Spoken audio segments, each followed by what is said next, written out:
Welcome, everybody, to an incredibly special Legends and Lectures episode. I'm here with the nerd in chief. I'm so excited. Uh, the wonderful, the lovely Greg Jenner. We all bow, we all bow, we all clap at the Mhm. same time. The host with the most lapsed Oh, academic, or maybe not. Uh, no. and voice for hire, lover of music, too. You have a lovely guitar. But I actually wanted to read your bio from A Million Years in a Day because I love this one. This is great. It says, Greg Jenner, the historical consultant to CBBC's multi-award winning Horrible Histories and various spin-offs, as well as contributing sketches and song lyrics and co-writing Stephen Fry's links, Greg has been solely responsible for the factual actually of nearly 1,200 comedy sketches that span the entirety of human history. He studied at the University of York after dropping plans for a PhD. Well done. Has spent the past decade making historical documentaries and dramas for television. I think that does a pretty bang up job, but great. How would you describe yourself? Well, um, public historian is what I tend to go with. That's my comfort title. Unfortunately, autocorrect often changes that to pubic historian, which I'm okay with too. So pubic historian, public historian, both fine. Um, yeah, I mean, I wrote that book you very kindly read out. I mean, I wrote that 10 years ago, 11 years ago. So since then, I've become, I guess, a radio podcast person more now. So I don't do so much television. I do more podcasting now. So now I host a show called You're Dead to Me on the BBC, which is a Yes, comedy and history show. So how would I describe myself? Tired is what I describe myself as. Tired and weary. but certainly busy. I mean, you're on tour now with You're Dead to Me as well. Yeah. Yeah, that's been a huge fun. We did the first gig last week in London at the Adelphi Theatre, and it was huge fun. And we've got three more to come next in a couple in about 9 days, 10 days time. So that was a really lovely thing because normally when you do jokes on the radio, you don't know if they're funny until you find out 4 weeks later when it broadcasts, and you get the angry letters and think, "Oh, that wasn't so funny then." Whereas in a room full of people, if you do a joke and they laugh, you think, "Great, that's encouraging." It goes both ways though, because if you're in a room and people have you go, there you go, ha ha ha, yes, that was great. But if you throw a joke into the wind, as we often do on many of our programs, we don't care if anybody laughs because we're not around to hear the No. at the end Well, of we've it. got three jokes in the script for the our live tour, which are deliberately bad jokes, where the aim is to try and get a groan, and that is Yep. a kind of Mark was saying before we started about the joy of a pun. I love a Mhm. pun, Mhm. so there are three jokes in the script, and two of them got a proper groan, and I was delighted. That was that's Yep. what you want. As I say, Yep. I'm a historical linguist, so but between Mm. Mark, who's the archaeologist, and you, who the historian, the amount of puns that show up in any, I don't know what it is that lends itself to the historical profession, but I sit here and I have learned the art of just going and just wait and watching you groan. And that's my joy is to see you squirm with the anxiety and anguish that you have caused yourselves. That's what I love so I feel much. no shame. I don't know about Mark, but I feel no. I'm I'm very happy to wield a pun with I, no well, real. Yeah. I think as I was saying to Michelle last week, uh, the weird thing is that moment when you realize that, in my case at least, you're utterly hooked on the twisted version of dopamine that you get from Mm-hmm. people's pain. Yeah, you just like, oh, I need it, I need more of it, and then when it's not given to you, oh, Yeah. yeah, you just like, That's it. It's sort of Schadenfreude, but you're yeah, chasing it. You found a yeah, route to it, haven't you? Yeah. yeah, Yes. No. yeah, I love a pun, and my daughter's 6, and I'm very quickly indoctrinating her in the perfect skills of age. Yeah. punning, and she's starting to learn how to pun. And my wife is absolutely miserable because now there's two of us. So it's For your daughter, though, you have to teach her to do the ah, ah. hey, hey, hey, Hey, hey, hey, hey. No, yeah, yeah, yeah. yeah. Dad jokes ahoy. Yeah. Well, Hmm. yeah, that's even worse in your case. You have the double whammy. Oh, yeah. So you did history and archaeology, and you did I your medieval did. studies as well, Yeah. at University of York. But you decided not to do your PhD. I couldn't afford Well, it. yeah, Yeah. me neither. And Yeah. that's why we're all here because That's why we're all here. We're broken and wounded and tired. Yeah. Yeah, I couldn't afford my PhD. I borrowed money to do my master's Mm. and just sort of ended up in a sort of cycle of debt where I couldn't then go on to do more PhD on top of master's. So I went into Mm. telly instead, went into the TV industry and have had this very bizarre career ever since, sort of circuitous route of about 9 different careers, I think, at one point, and here I am now as sort of a podcaster. But there wasn't even a thing.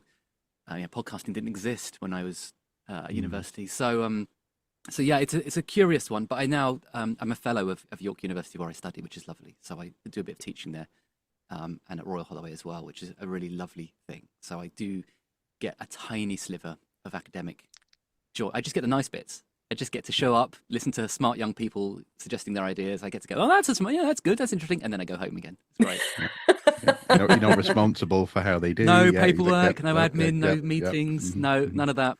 Just nodding and going, bye. So I really don't know if this is preempting something that Michelle's about to ask, but you've just mentioned that you see yourself as a public historian, but also obviously you've also mentioned that puns and humor are lifeblood. Is that one of the secret weapons or secret sort of bits of the source that you think actually helps get complicated ideas across to the public? Oh, that's a good question. I mean, I think so. I use humor in my work. That is what I think. That's what makes me perhaps different to most historians in terms of. For me, it's intentional. I pursue humor as my methodology.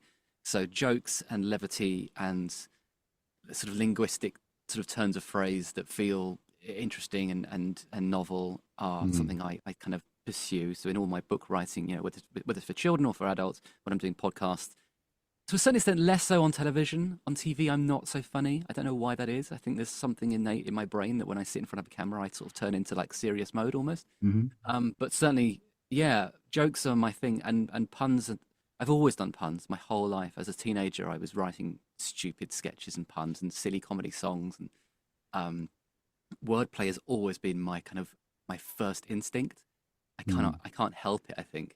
So I can turn anything into a pun. I can turn anything into a dirty joke, which is not at all needed on the radio. So I don't do that so much. But I've got that ability, I think, that comes from a childhood of growing up in a house of my mum's French and my dad's English. And so I sort of grew up in a bilingual house, but also I just watched an awful lot of comedy growing up. So oddly enough, I wasn't really watching lots of history growing up. I wasn't really reading lots of history growing up. Comedy was my primary thing. So I'm a historian and I'm passionate about it. But my training, I guess my lifelong training is in wordplay and that kind of algorithmic magic trick of a punchline that surprises you. You've got the setup, you've got the kind of twist, and the punchline comes out of left field. That's something I learned way earlier than learning what history was or how to do it. There are scientific studies in that if you are enjoying something, your brain kicks in Mm, and you learn about it commits to memory better. And yeah. so we do know that if people are laughing, they do remember things much better. So at least there is I think that so. sort of memory aspect of the learning. Yeah. I mean, that was hugely important. So sorry to interrupt you, Michelle, but it's hugely important on horrible histories. We Mhm. we became acutely aware that when you're dealing with children, for example, and you're hoping that they will retain information and they will learn and they will start to build a kind of understanding of the past in all of its complexity, by creating these kind of neural anchors, these little kind of waypoints that hold them down and sort of pin them to the fact, pin the child's mind to a piece of information. The joke is so much more powerful than anything else, other than I think horror. I think there's quite a lot of work on horror being very good at fear being a sort of primal instinct to, I guess, drive us away from danger rather than towards it. But jokes are this amazing mechanism to get people to laugh, relax, and go, oh, I'm having fun. But also because jokes have this structure to them and this lovely payoff, they are innately more memorable than information delivered in a sort of neutral tone. Like I'll often say to people, tell me a joke, and they'll be able to sort of recall a joke like that. And then I'll say, okay, tell me a fact. And I could see them going, and they're sort of struggling to think of something, and then they're trying to phrase it, and they haven't quite got it right, and then they're like, no, it's not that, it's not this, no, hang on, what? And I can see them sort of stumbling around because they're trying to recall the information, but they haven't got the phraseology to articulate it off the cuff. Whereas a joke, we learn it. It's like a song. You learn a joke, you repeat the joke. The effect is instant and immediate if you've told it well. People laugh. and that piece of information is in your brain forever. And it's an amazing thing. And so on Horrible Histories, we deliberately leaned into that. And we started to realize the songs were extremely powerful for that reason, because songs, if you do funny songs, you've got both a joke and you've got a melody. Mm-hmm. And of course, if you shoot a funny music video, and then you've got three things working for you. You've now got a funny visual and a funny melody and funny jokes. So we started front loading all of our kind of big ideas into these songs that we did. And I ended up working on about 160, I think, in total. 160 songs, nearly 2,000 sketches by the end of my 11 years on the show. And those songs are sort of dense, they're full of jokes, they're full of references. They've got these kind of lovely visual pastiche elements to them. And I meet people now in their 20s and so on who can quote those songs off the top of their head. They can literally just reel them off word by word. And they're 23, they're 24. They haven't seen the show in however many years, but it's just in their brain. And that's amazing. And, that's the joy of comedy. It's more important. It's that dopamine hit mark, as you mentioned. Mm. Music Is also it, does Yeah. things to get in your brain. We know that. I mean, I can remember 1, 2, 3, 4, 5, 6, 7, 8, 9, 10, 11, 12. 11, 12. 12. Yeah, exactly. Yeah. I can remember that, and I don't. It's just there forever. It's deep seated in my brain. Or plop plop fizz fizz. Oh, what a relief it is. And you say that to people in certain, and of course, immediately we can recall that jingle. We know that. So combining those things together to increase. It's funny though that you say you meet people who can't recall facts, because let me tell you about the YouTube comment section, Greg, and how many people immediately will tell you erroneous facts that they've learned. Right. Yeah. But I know you like to tell people things about the Middle Ages, like, no, people were not dirty, they had really good teeth, and I'm all there with you, and I say no, the Victorians lied about a lot of things that people think are true. It's just how Well, it and is. is this why comedians make great guests on You're Dead to Me? Because in that sense, they're not presenting themselves as experts, so the audience doesn't feel intimidated. They are, in that sense, a sort of a way in for the person listening. But also, even me as I was an archaeologist. For example, recently we were listening to the episode about Gilgamesh, and I didn't specialize in that period of history or that part of the world, but it was a fantastic way of not feeling bad about that. Funnily enough, because like people often say to me, "Tell me about Gilgamesh," that kind of thing, and I don't know. Whereas actually, because you've got someone who's funny, but also someone who's accustomed to improvising, and also isn't in that sense afraid to look a little bit silly. Yeah. It's almost like the perfect stand-in for the audience, isn't it, as well? That's the reason it works. Mm. I spent a year developing the format of You're Dead to Me before we released it to the public. So initially we had two historians, one comedian, and it just didn't really work. There wasn't the natural balance. You kind of need that balance between the academic who's imparting information and the comedian who is simultaneously receiving the information, processing it, and asking follow-up questions, but also is doing the kind of heavy lifting of doing jokes. And the amazing thing, the reason the show works, we've been on air for 7 years now. We've just done our 150th episode. Yes, about the telephone. Yes. About the history of the telephone, yeah. The reason the show works is because I realized years ago, long before You're Dead to Me, I was spending a lot of time with comedians, and I was spending a lot of time with historians, and I started to realize they've got very similar brains. And no one else had quite sort of clocked it, because they're such different careers, and there's such a different reputation, in the UK at least. Historians are supposed to be sort of wearing tweed jackets, and they're sort of meant to be quite pompous, and they're meant to be old men, in tweed.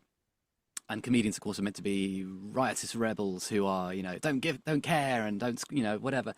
But actually, they've got really similar brains, and their attitude to information is very familiar to each other. They both are analytical. They both like to pull things apart and go, why? Really? Says who? I don't believe it. They both are extraordinarily good at communicating complicated things in a way that is surprising and delightful. It's a good communicator as a historian or an archaeologist or as a broadcaster is someone who can take a complex idea about a civilization long gone and make them feel human and familiar. And a comedian does the same. A comedian can take something incredibly obvious and do observational comedy about it, which is they can make a joke that feels fresh and new, but it's about a thing that we all do. And that's an amazing skill. And then you've got the opposite, which is the comedian can take a surreal idea, Eddie Izzard style, and run with a completely bonkers notion and make that feel familiar too. And we realized, well, I realized early on that by pairing these people up, you're getting the best of both. You're getting extraordinary knowledge and passion, someone who's skilled at communicating, someone who's really good at explaining why this is actually more complex than you realize. But you're also getting someone whose brain works at 1,000 miles an hour, because comedians are trained to think on their feet. They have to do stand up in front of hecklers, in front of strangers. They do crowd work. They are forced by training, by years and years and years on the circuit. They are forced to be able to think and process information instantly, transform it into a joke, and then at the same time pull it apart and dismantle it and go, but hang on a minute, you said this, but that doesn't hold because this. And those two skill sets, when you combine them, it makes a really good radio, because they're both doing something surprising and interesting, and they're both enjoying the subject, and they're both enjoying each other's company. And I'm there as the host, making sure that both of them feel safe and able to laugh and able to go, but actually it's more complex than that. And I obviously pivot between the two roles. I have two masks effectively. I'm both historian Greg, and I'm also comedy Greg. I'm not as funny as the comedians, but I love comedy, and I'm very happy to sort of set them up and give them a setup so they can do a punchline, or we can do one up each other. So the reason You're There to Me hopefully works is because there is an unlikely alliance that happens between comedians and historians and archaeologists, of course, that people wouldn't expect to happen. But when it does happen, it's really lovely. And we keep finding it. We've done 158 episodes, I think now, and we've never had a single episode that didn't work. We've had a couple where it was a little bit harder, slightly, a couple where you're like, okay, this one slightly having to just, guide the guests in one direction. But we've never had a single episode that we couldn't broadcast. But there were some that even you would think very surprising that wouldn't work. I think my favorite episode, I think, is the early medieval papacy, which was just so mental. And it was so wonderful and really surprised the people the guests who were there. But really, even in comedy, comedians have to have an incredible memory to Yeah, to be able to remember their routines, and then if they're in the middle of their routine and then to come back to it. yeah, It even I think history and comedy have been together literally since the beginning. One of the oldest jokes in the world is the joke from Mesopotamia about the yeah, dog that goes into a bar and can't see anything. And then you have both comedians and historians going, but wait, why is that funny? yeah, And yeah, so yeah, I think yeah. they've been together since the beginning, and that's also partly why 100%, it works. 100%. And I love the history of comedy. It's one of the things I'm fascinated by. That's what my PhD would have been on. My PhD would have been on jokes in Chaucer and sort of satirical comedy in the sort of 14th century, maybe slightly earlier, maybe 13th century. But I'm fascinated by how do jokes work, and is there a universality to jokes? Do Roman jokes work now? So I quite often, when I do public events, I tell Roman jokes to see if the audience laughs, and it's really interesting. Like, some of them work, some of them require quite careful translation, or you've got to put them in the idiom that makes sense. Some of them require like a kind of gloss where you have to explain the context, and some of them don't work. And you think, right, well that's interesting. Something's changed. So the universality of humor is also really interesting to me. That some things are just consistently funny no matter. The oldest joke in the entire world, as you say, is a Bronze Age joke. It's a Mesopotamian joke. It's a fart joke. It's the oldest joke we have. And it's about a wife farting on her husband's lap. And you're like, Yes. that's funny, right? But it's not, linguistically. I mean, as a linguist, Michelle, you might not find it that funny because it's got a double negative in it. And double Oh, that negatives, doesn't Ah. matter. That's double all. negatives are hard in jokes, right? Because the audience has Yeah. to be able to track the double negative canceling each other out. It's hard. You never want a double negative in a punchline. But a fart joke about a wife who sits on her husband's lap and farts on him, that's the oldest joke we have in human history. And you can tell that to a 6-year-old, and they're like, ha, you said fart. And it's like, okay, great, that works.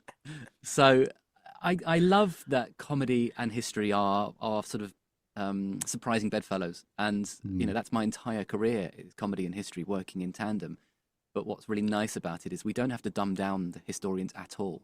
We No. bring on people with PhDs, we bring on scholars, they're professors, they are eminent in their field, they've written books on the subject that are considered to be, important works of scholarship. And we sit them down and say, tell us about this subject. And at no point do we say, sorry, that's too complex. We never say, dumb it down. All we say is, could you just make it, a short block of information so that the comedian can process it, listen, do a joke, and then back we go to another bit of chat. And by the end of it, you've received, hopefully, a university level education in the subject. and you've laughed as well. That's the hope. Mm. Even in Horrible Histories, I think one of the reasons, many reasons why it worked is you didn't treat children as idiots, No, and you told them complex things, but in a way that they could understand it. which is that we wanted it to be a show for kids. And the lovely surprise was that parents started watching it with their kids. And Yes. then we Yeah. realized adults were watching it without kids at all. And then you're like, oh, okay, now we've sort of created a cult show that students are watching. But the Yeah. idea was to empower children with information. Absolutely, Michelle. Same thing with us when we were growing up with things like Animaniacs and Pinky and the Brain. Sure. Those cartoons were, even though they were meant for children, they had adult jokes in them. And parents would watch them and laugh along with them. And I think that's why they worked so well. And it makes me sad we don't have that much like that nowadays. But Well, Bluey. So Bluey's the biggest TV show in the world at the yes, moment, and my daughter is still old enough, luckily, to still watch Bluey. And Bluey is a show that is extraordinarily sophisticated because it's funny for everyone, and but it's also profound for everyone. yeah, Children learn life lessons from it, but the parents are the ones who are often moved the most because it's got storylines about miscarriage and about Yeah. your own parents aging and kind of the doubt about am I a good father or mother, or is this the right way to parent? And it's sort of 7 minutes of kind of laughter and giggles, but also these sort of philosophical lessons. But of course, Mark, as an archaeologist, you will know that the creator of Bluey, or you might not know, but the creator of Bluey is the brother of a very renowned archaeologist.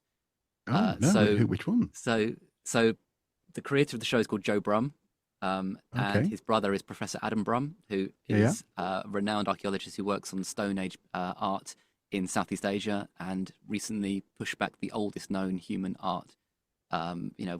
We sort of moved that back by 15,000 years, and Yeah. so sort of state of the art archaeological research is being quietly celebrated in Bluey because Bandit, the dog, is an archaeologist and he works on Wonderful. paleo dog bones. And there's a little comedy sketch on YouTube, which I love, which is him presenting at a conference. They found the oldest ever canine bone of an upright canid. And the joke at the end, of course, is that he gnaws on the bone because he can't help it. Of He's a dog. course, of course. But he Yeah, presents, he's talking about the morphology of the bone. He's talking about the density. He's talking about, kind of muscle attachments. And this would be an upright That's canine. He's wonderful. doing Yeah. all the science terms. And yet at the end, he then gnaws on the bone and there's your punchline. But Yeah. it's amazing, right? This is a kid for 5-year-olds. It's a show for 5-year-olds. But at the heart of it is this quiet little, very gentle allusion to archaeology just in the background, which is really Yeah. lovely.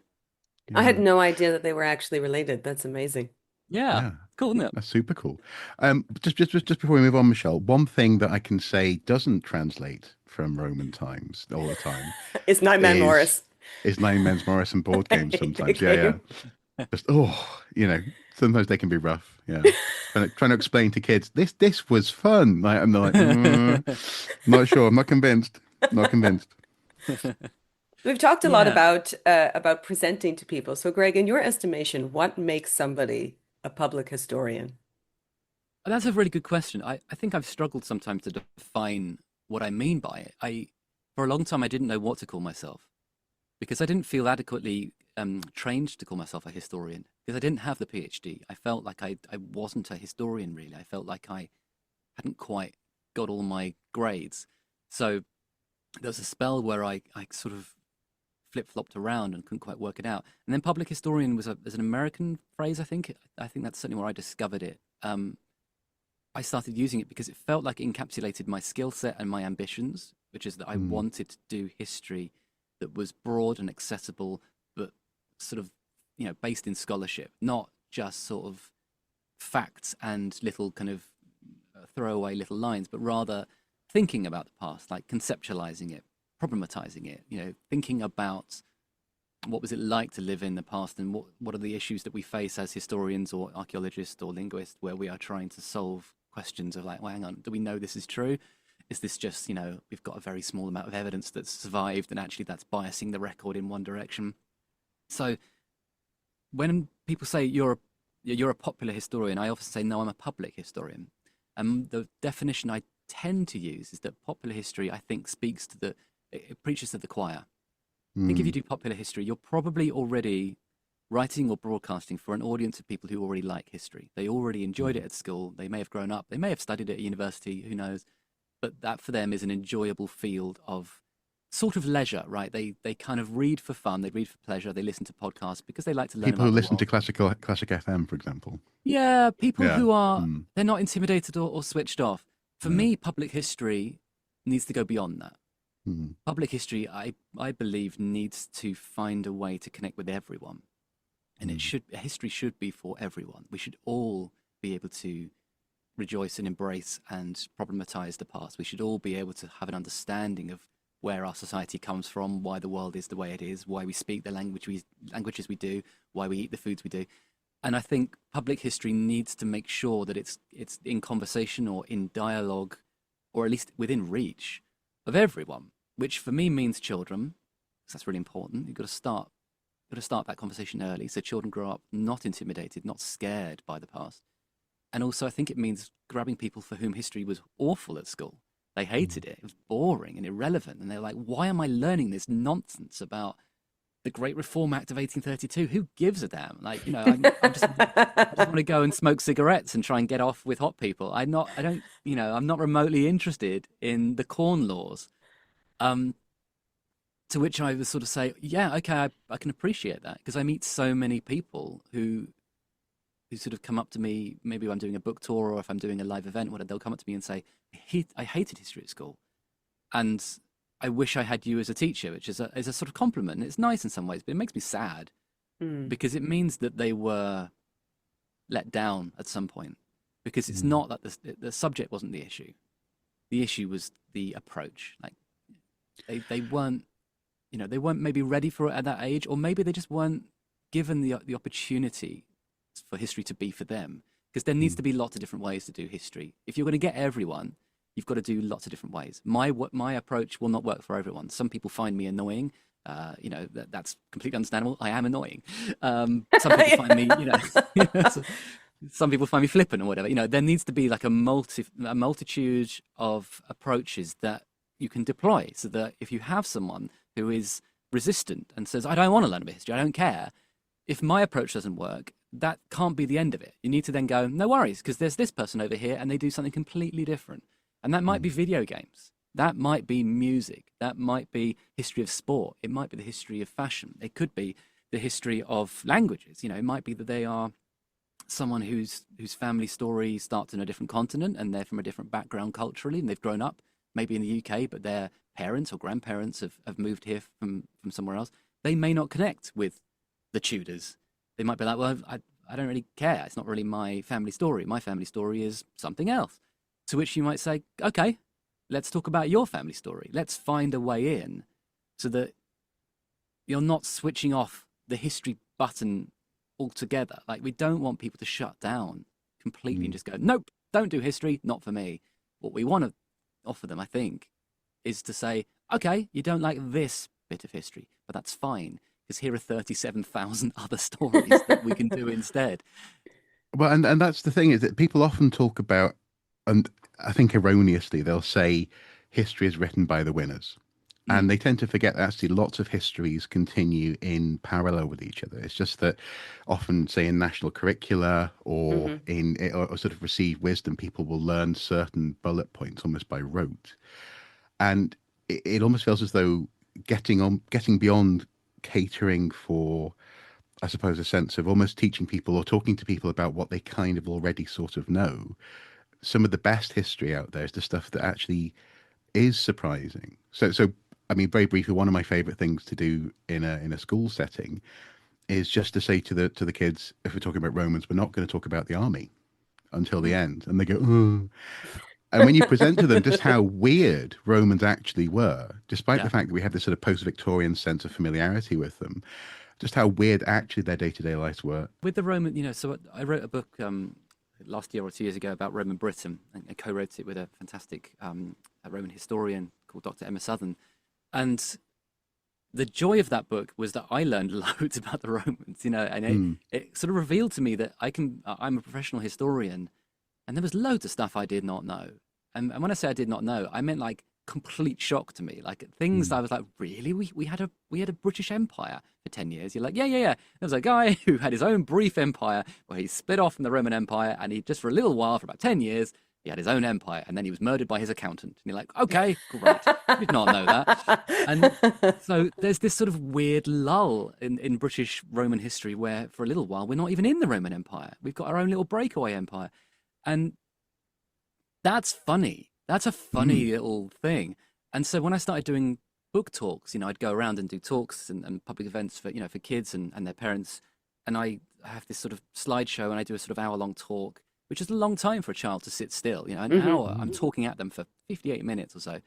And I've got a slideshow with about 70 slides in it, and a lot of them are funny, and some of them are illustrated and they're cartoons or whatever. But I spend quite a lot of time just explaining to them, none of this stuff you will hear at school, and it's all true. It all happened. And how do we know this stuff? And I'll get them to start thinking about how do we learn things? How do we acquire information? How do we disprove things? How do we judge what's true and not true? And it's really fun to sort of get them to think conceptually about studying the Romans almost as an experimental methodology for studying anything. Like you start with a culture that lived here in this country but weren't from this country. They invaded this country and then they changed it.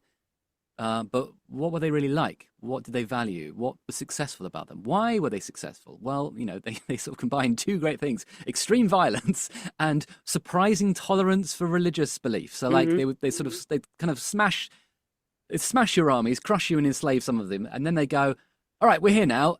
You can keep your gods. And it's like, oh, that's surprisingly chill for people who've just murdered my family, but okay, thank you. And you get this sort of weird tension where the Romans are simultaneously brutal and also oddly laissez-faire. And for kids, that's quite surprising too. They can sort of go, oh, well, they're not awful all the time. No, they're not awful all the time. So I think it's really fun to give or give adults, a kind of a complicated, almost like an oxymoron. You can sort of go, look, these two things are simultaneously true, and yet they seem like opposites. And that could be really interesting and surprising. And one of the nice ways of making history more thrillingly complex. It's more than a simple story. Lord Nelson's not just a hero, and the British Empire is not just this sort of great edifice that is good, or I refuse to believe evil. it. Yeah, these things are multifaceted. And certainly with kids, you usually start with toilet humor because that's naturally funny. And of course, the Romans went to the toilet without cubicles. For them, it's a social space. Going to the toilet is a social space. You go sit next to strangers and you chat, and you pass each other the wiping material. The Zero Spompion, the sponge on a stick, and there's art on the wall, and there is in mood lighting, and people hang out in the loos, and you're like, this is completely counter to what we do. We go into the toilet, we close the door, and we do our business, and we get out as fast as we can.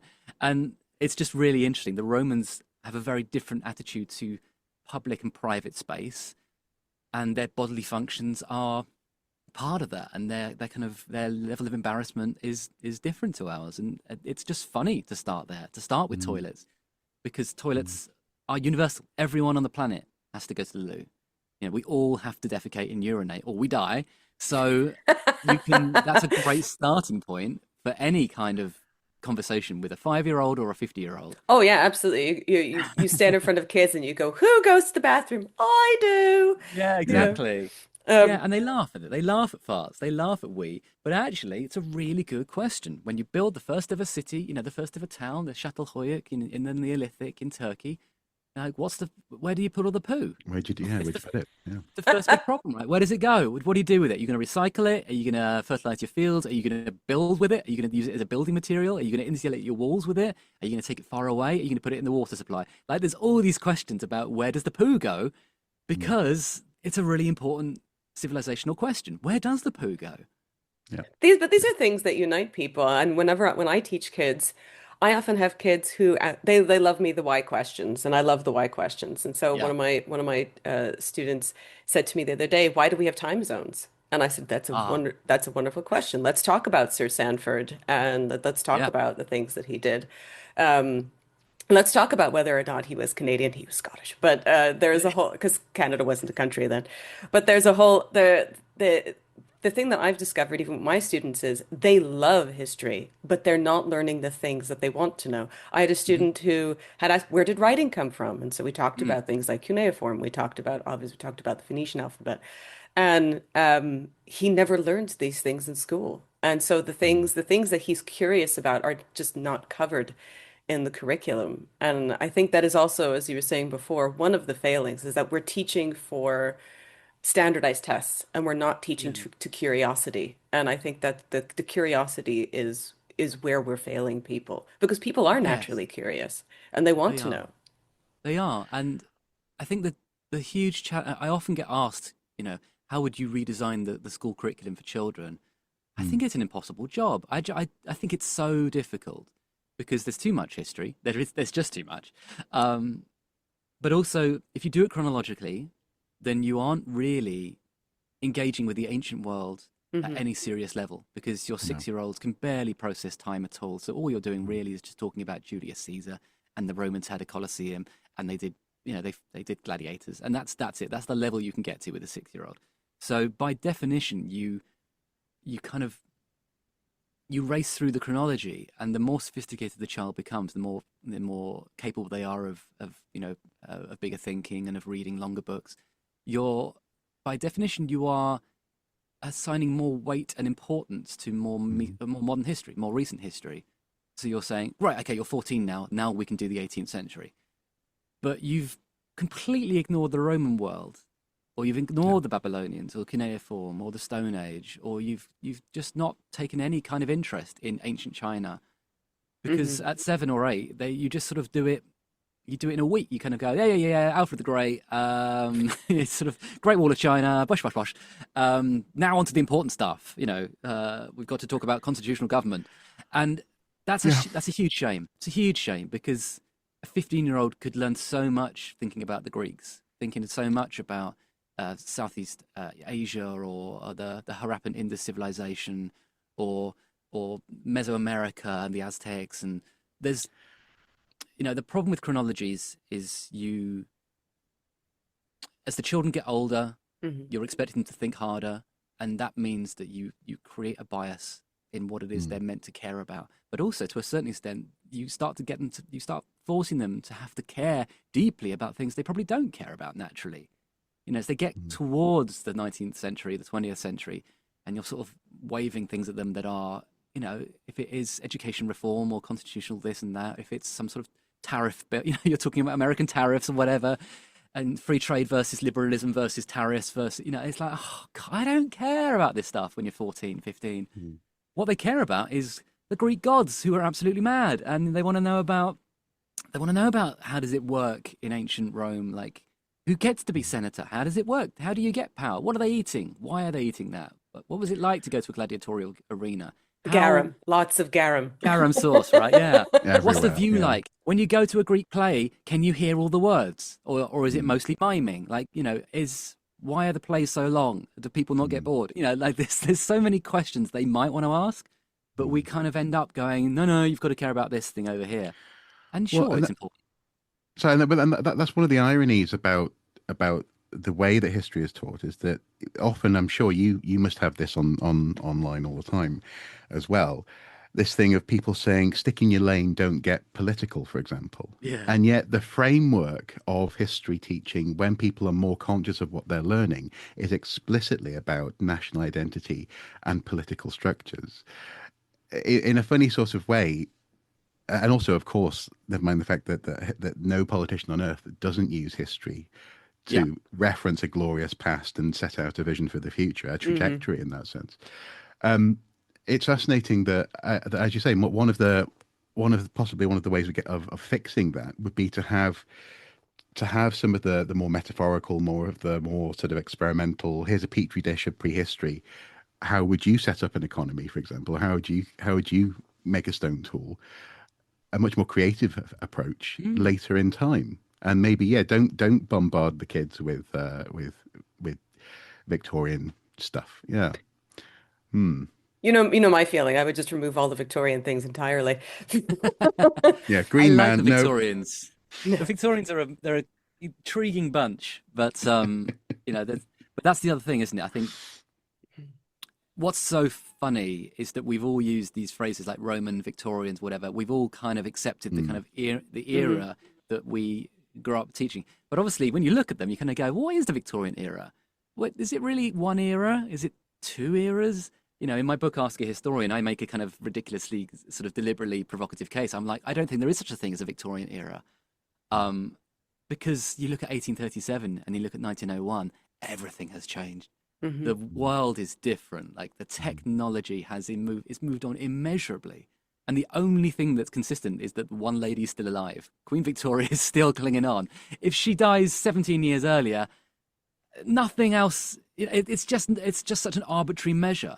And it only becomes obvious when you then point to Queen Elizabeth II and say, okay, so we're all Elizabethans, are we? And everyone goes, no, we're not Elizabethans. And then they go, oh, what are we? Like, how do we define ourselves? What is our era right now? How are we gonna, Carolean? Michelle, you're in Canada, right? I'm Yes. in England. Mark, are you in England? Where are you based? Northeast. I'm in Wallsend, Hadrian's Wall. Lovely. Yeah. Oh, great. You're on Hadrian's Wall. Lovely. Yeah. So we're calling it, we're using technology to talk to each other in real time across the world, across an ocean.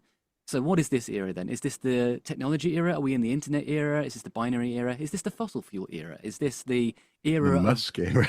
the Elon Musk era? Are we in the AI era? Are we Yeah. going to call this the kind of the pre-collapse era? Are we about to head towards enormous environmental and ecological disaster? So We'll find out in 20 years. yeah, stay tuned, kids.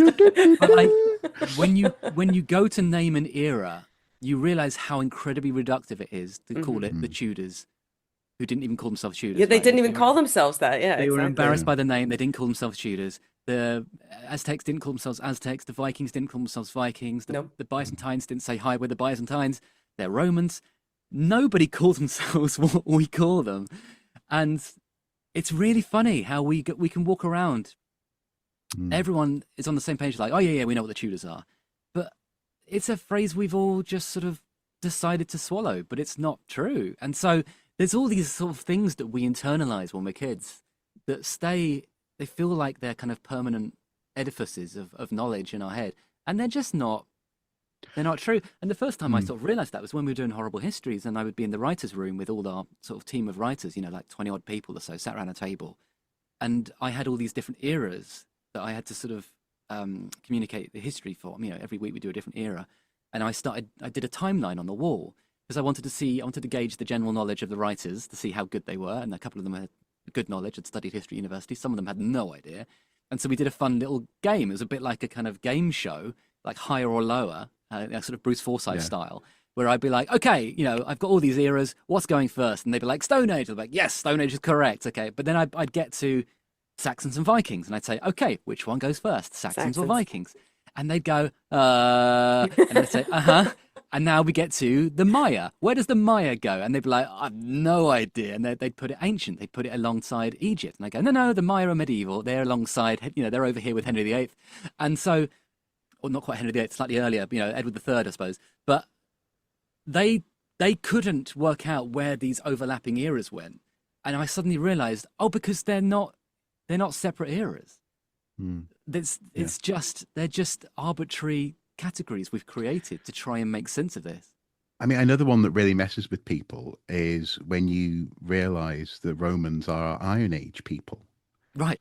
You know what I mean? It wasn't the Iron Age then, the Roman period. It's the Romans had Iron Age technology. They didn't have steel. They another one, though, that I really enjoy is there's one period of history that's definitely going to change its name. Oh. Can you guess which one it is? Don't say the D word, Mark. Do not say the D word. It's not the D word. No. No, I'm struggling. Go on, tell me. Yeah. The medieval period. Because it won't be midway between now and the classical world, will it? You're right. Well, was it? Was it at all in the first place? No. Yeah, exactly. Yeah. But yes. It'd be like the 2/3 period. Well, I was explaining to my daughter yesterday. She said, "Daddy, what's medieval history?" And I said, "Oh, it's the history in the middle." And she said, "The middle of what?" And I said, "The middle of everything." And she went, "Oh, so the middle of the Stone Age and everything, because they're doing the Stone Age at school." And I said, "Oh, no, not remotely. No, because if that's your criteria, then there is no Middle Ages, and because the Stone Age is 3.3 million years, so the Middle Ages then would have to be like 1.6 million years ago. It doesn't make any sense. So Yeah. I immediately Well, the go, Renaissance also, the Renaissance makes right. no sense at all. No, And no. And I love winding up Renaissance scholars by saying to them, "Oh, so you're a medievalist then?" And they'd be like, "No, I'm a Renaissance Yeah. scholar." I'd be like, "Well, Yeah. that's medieval history still, isn't it?" I mean, But also things like the Holy Roman Empire seeing themselves as a continuation in Yeah. that sense, and even in this country through the Middle Ages, there was a sort of sense of, oh, well, we're still part of that. absolutely. And yet fascinating how And we just sort of the part fall of them out. Constantinople in 1453, that's the end of the Roman Empire. Hmm. Yeah. Or is it? Or is it? I mean, Or is you it? know, Yeah, is it? so there's all these Russians, sort of yes. amazing, but that's the joy. I did an event recently in Barnsley, and Barnsley's in the north of England, and I went up and I had a really lovely day. I walked around, and there was they had some beautiful public art. They had really nice museums and galleries, and I had a really nice time. And then I did an event in the evening, which was just a public event where people could ask me anything about history. And I just said, "Have you noticed your war memorial? You know, have you noticed when it's First World War? Have you noticed when it says the war ended?" And they all went, 1918. I said, "No, look at the war memorial. It says 1919 on it." Mm-hmm. And we all go to school saying the First World War lasted 1914 to 1918. No, But if you turn to any First World War scholar, they immediately go, "Ah, yes. So there are 5 theories about this, and it depends who you talk to. But comfortably, most would be like 1919.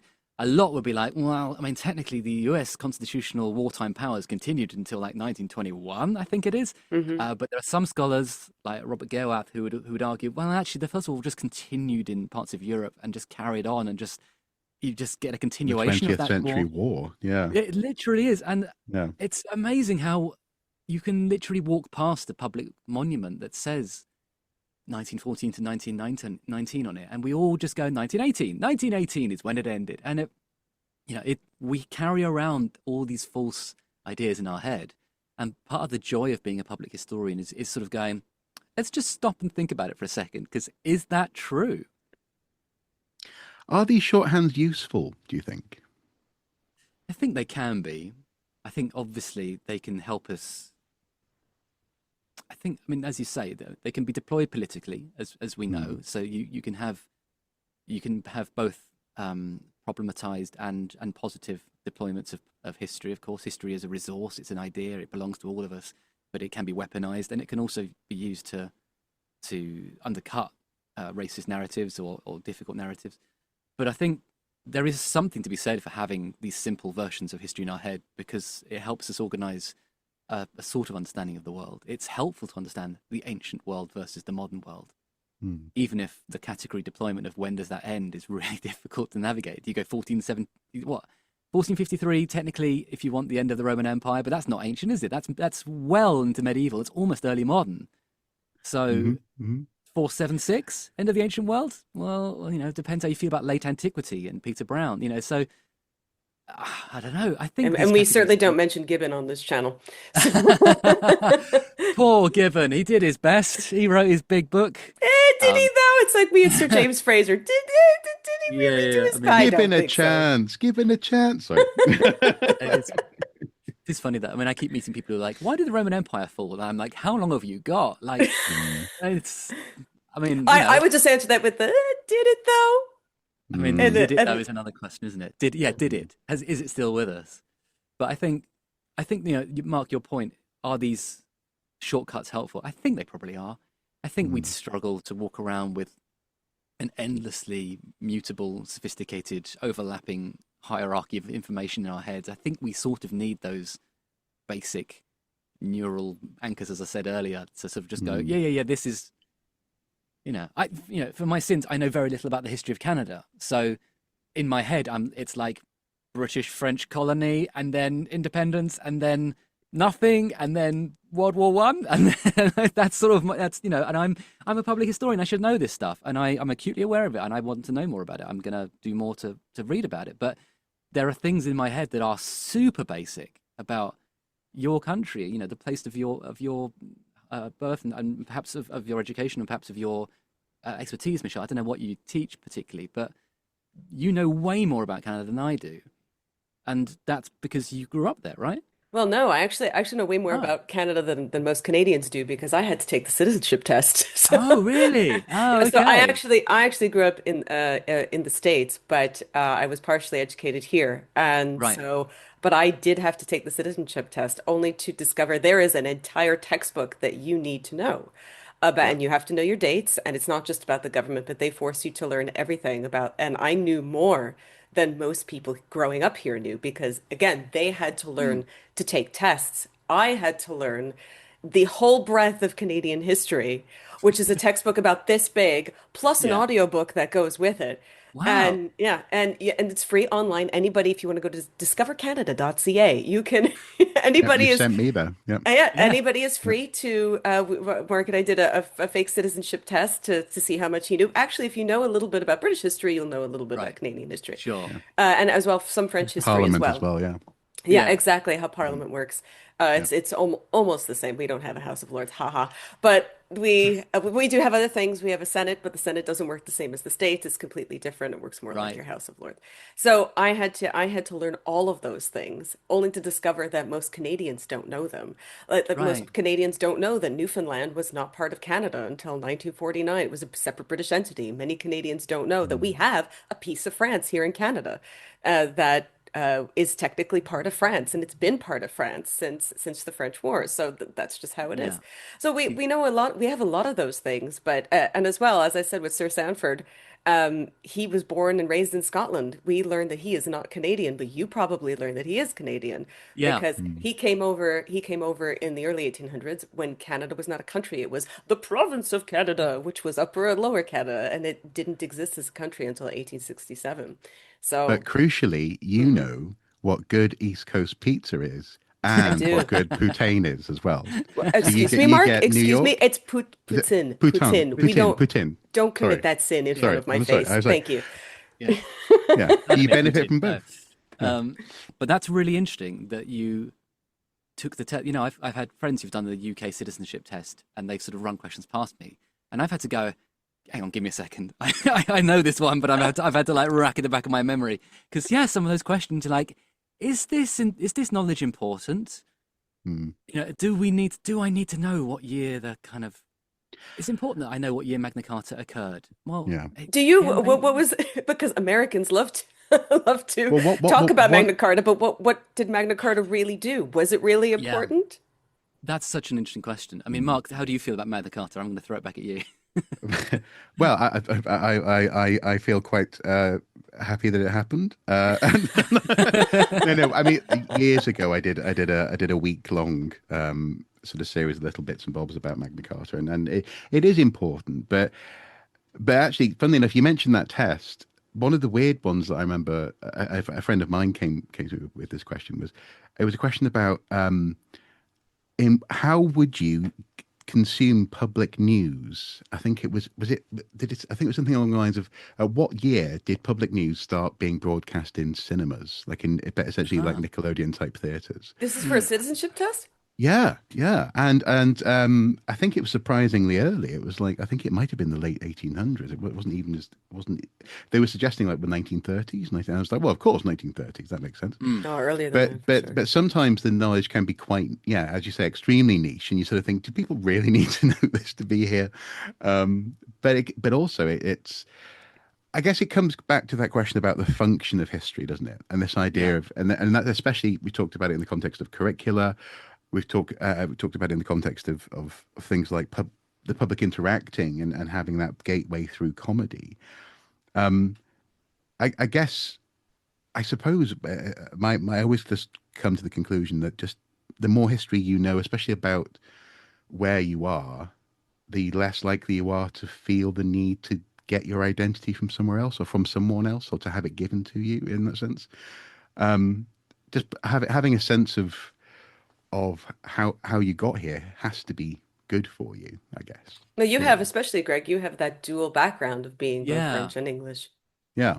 yeah. It's a really good point, Mark. And I don't know if I would challenge your point because I'm not sure that what you're saying is in any way controversial. I'm not sure if I've given it that much thought to have a sort of a seasoned argument. But I think growing up sort of by Well, can I put it into a quick context for Yeah. you? Sorry. Yeah. So, for example, here in the Northeast, or where I grew up in North Wales, there's often a sense, especially amongst kids in primary schools, that you need to go elsewhere to learn your history. So in the Right. Northeast, you go to London or you go to York, or in North Wales, wasn't really anywhere other than places in England that we would regularly go to. And you actually, I would say, in the past 20 years or so, giving people a little bit of that sense of parallel histories Mm. has been so powerful and so useful. I don't know if that helps clarify what I was getting at there at all. That's really interesting. I think from my point of view, growing up, I was very English culturally. I'm very English. My French is Mm. terrible, and I look French, but I sound English. I was aware of being French, of course. My mother's French. We'd go to Paris all the time, and I was always just sort of startled by the way in which Napoleon was a hero in France. Mm. He was so important. He's so elevated. He's so memorialized. He's a great guy in France. And in Britain, he's like, we've got to stop this man, and then we'll build a railway station to commemorate it. He's the big baddie. Napoleon is the chief enemy. And it's, growing up as a kid, I was sort of really startled and intrigued by that notion that you can be these two things simultaneously. You can be the hero of one country and the enemy of another. And then, of course, Well, like in Australia, people don't like Churchill, for example. Right, I was going to say, you get older and you start to realize Oliver Cromwell is, loathed and detested in Ireland, and there's a statue of him in Westminster, and you kind of go, hang on a minute, those two things don't feel like they should join up. And yes, Cromwell, Captain Cook in Australia is, controversial, of course. There will be, General Gordon of Khartoum. There are sort of numerous 19th century sort of imperial soldiers and sailors and administrators whose reputations are probably pretty positive here or benign here in the UK, and are probably quite controversial in the places where they committed certain atrocities or enforced certain laws. But it was intriguing growing up as a kid to sort of see that one person could be these two different reputations simultaneously. And in terms of growing up where I grew up, I don't know what it is that sort of acculturated me to feel proudly English, because I always felt sort of quite confused about my identity growing up. And I'm still slightly confused, because when people say, what is your identity? I often say I'm British and French, because those are my legal statuses. I've got a UK passport and a French passport, but I'm very English. And whenever I go to Scotland or Wales, which I love, I love going to Wales, I love going to Scotland. They're beautiful countries and, fascinating history, great people, good food, lovely places to spend time. But I'm always acutely aware I'm English.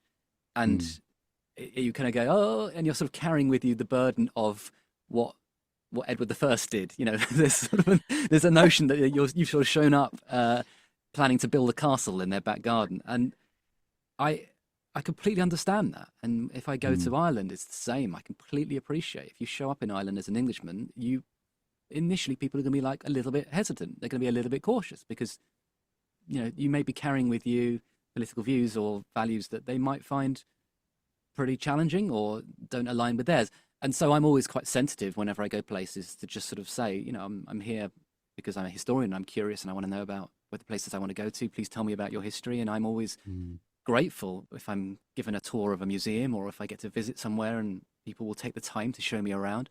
It's a wonderful thing to be invited to a place and to hear about their local history or their national history. It's a real privilege. But even in my own sense of identity, I occasionally find myself tripping over what it is I even define as. And I think it's slightly made more complicated when you get to the Olympics and we compete as Great Britain and Northern Ireland in the Olympics, I think. And then you've got the United Kingdom when it gets to Eurovision, but when it gets to the rugby, I think it changes again. And when it gets to sort of a global, but then of course you've got England in the World Cup for the football for men and women. And also then obviously I've got France as well. I can sort of cheer for France in the rugby or the football or in Eurovision. So I often find myself like having to change flag midway depending on what sport it is that I'm caring about. And it's quite confusing to be like, So something that I've mentioned to Michelle before is that I grew up having to always qualify what I meant by the word national. Sure. So if something was national, was it Welsh or was it UK? That kind of that, and that when I got to uni, I went to uni here in the northeast of England, and bumping into so many English people who didn't have to think about that. For them, national was a very clear word. That was Yeah. fascinating as well. You never mind growing up bilingual, this kind of thing. Can I just ask you that? Because we've been talking about nuance, Mm. and I really want to know the nuance window. The nuance Yeah. window. You want to Um, window? Yeah. yeah, is it? Do you conceptualize it as literally a window? Because I always imagine it as something that someone's looking out of, or is it just a section of the show? And in that sense, it's crucial, isn't it? Because everything we've just been talking about is nuance, I guess. Yeah, so it's my favorite part of the show, and it's Yeah. part of the thing I'm proudest of with You're Dead to Me. It's this little 2 minute lecture, little soapbox moment where our expert gets 2 minutes uninterrupted at the end of the show to say anything they want to say. Hmm. And the reason it's called the nuance window is that I wanted it to be a sort of the joke is if you listen to the audio, the window gets smashed.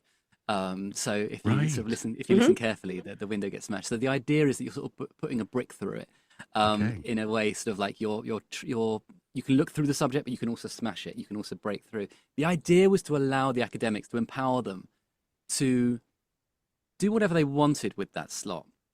So early on, I was able to say to them, look, you can, if you want, demolish everything we've just said.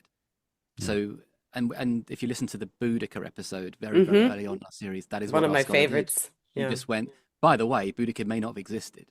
She only exists, we have archaeological evidence for a rebellion, sure, but we don't have any coins with a face on it or anything. And all we've got is we've got Tacitus and we've got Cassius Cassius. Dio. That's it. Yeah. We've got these two Roman men writing about her.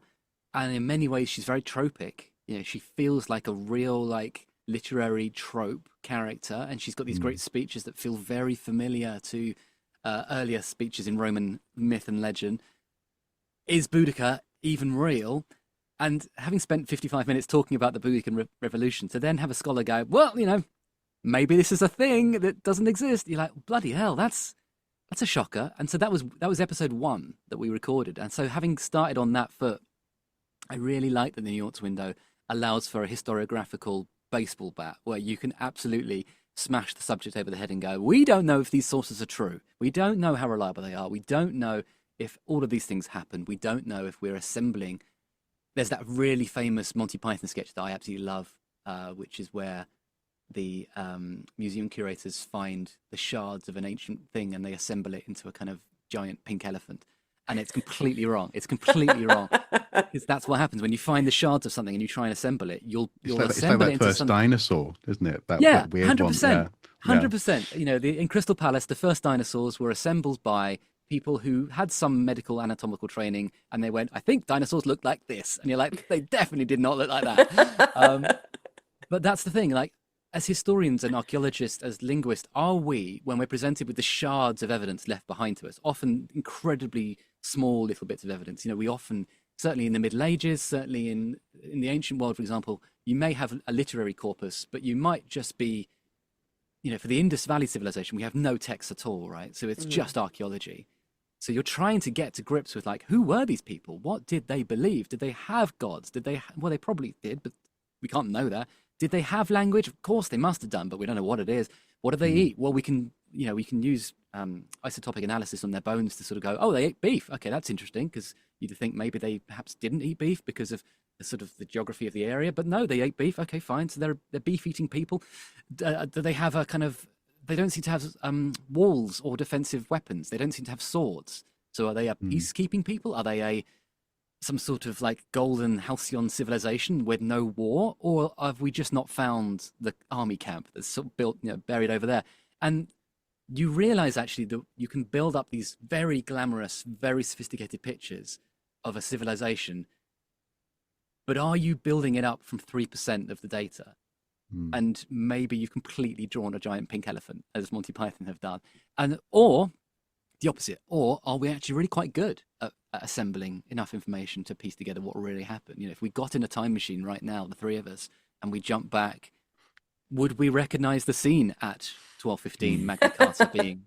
Would we go, oh, there's King John, and there he is. There's his Magna Carta, lovely. And they're in the dirt. Okay. But if we went back to ancient Rome, with what we know about the Romans, what we know about garum sauce and the gladiators and how their political system works, and we know Latin and we know Roman art and we know about Roman hairstyles and we know about Roman shoes, and would we be fine? Would we, take 6 months to learn Latin or whatever, or brush up on our Latin perhaps, and could we just slot right in?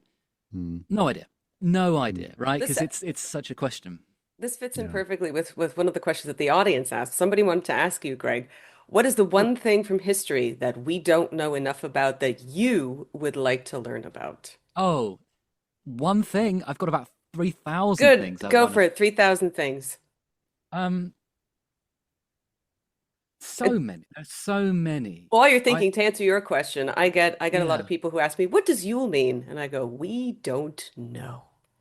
I would love to tell you what it's related to. I would love to tell you how we can understand it from other languages, but the word Yule and what Yulnir means, we don't know. So And I, you don't say you'll be disappointed at the answer. you will be disappointed, yes.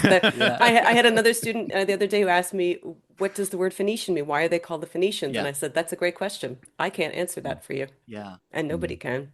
yeah. I mean, that's the thing, isn't it? There are so many of those sort of. I mean, your question has stumped me because my brain is racing now. I'd love to spend a day with Leonardo da Vinci because he's my favorite person from history. I'd love to see how much of Shakespeare was improvised or workshopped. Like, Yeah. I have no doubt Shakespeare existed. I have no doubt he was a genius. His plays are extraordinary. They're extraordinary pieces of poetry and drama, and the linguistic skill within them is extraordinary. But we know he had favorite actors. We know he had co-writers on some of his plays. Thomas Middleton and so on. I'd love to see what element of you know when you go see a comedian doing a working it out show and they're sort of workshopping stuff and they're trying jokes and it's not quite working, and then you see the show a year later and it's finished. A lot Mm. has changed. I'd love to see how much of Hamlet was in the first draft. Hmm. I'd love to know to what extent the audience laughing or crying sort of made him go, well, we need to extend that scene because actually this is a good bit of. I'd love to know that sort of the performance sort of feedback loop of when you write a perform a thing, and people react to it, and you go, interesting. I'll do more of that, less of this. Because again, with Homer, and was Homer real? Probably not, right? Was he, Probably did he actually, was it the same Homer who wrote all the Homer things? We don't know. sure, but as far as we can tell, he's probably not a guy. He may have been one guy, but there seems to be a kind of a variety of ancient Yeah. rhapsodies who between them told numerous stories about the kind of Mycenaean Golden Age and the Trojan Wars, and chances are there are probably 50 or 60 different stories told about all the different characters in the same way the Marvel Universe has Hmm. overlapping multiple characters and they all get their own movie at some point. Apart from the women, you have to wait ages for the women to get their movie. But the blokes get their own movie early days. But is there an Ant-Man movie? Yes. Is there there's an Odysseus movie. There's a sort of Achilles movie. Is Hmm. there a Hector movie? Are we Mm. missing a kind of Hector or Priam or Helen story? Like, Mm. did the Homer, if he existed, write a Helen story? And is it 14,000 lines of extraordinary poetry? I mean, I'd love to know that. I'd love to know how I'd love these to know if the stories. Trojan War really happened. I'd love to know Well, that. that's the other thing, right? Schliemann found Troy, but there's like what 7 or 8 burned layers that could be any number of things could have brought them down, earthquakes and fires and Hmm. war. Mm. It would be really interesting to know. I'd love to get I suppose your question has made me ponder deeply, and I seem to be answering in terms of dramatic retellings. I seem to be interested in storytelling rather than Yeah. events. Well, Which I'm sure. that's kind of the thing that I observed is the fact that what you're describing is the stuff before. It's stuff that's happening because people don't know that they're in a historical period. One of my friends once said, essentially every moment is modern in that sense. People don't. They're not planning. Shakespeare Yeah. wasn't planning for Henry, whichever play it was, or Othello to be the shape it was until it came to be. It wasn't something that he was thinking. Okay, in 500 years they're going to be studying this in high school. I better get this right. And that living nature is so rich. But the obvious one though is Roman dodecahedron. Oh, yes, sorry. What are they Yes. for? It's not for knitting. That's what it's for. Not for knitting. I Not mean, for there are knitting. so many of those, aren't there? There are so many we don't know what this is for, so we think it's ritual. It's like Yeah. we always just go Mhm. probably Mhm. ritual.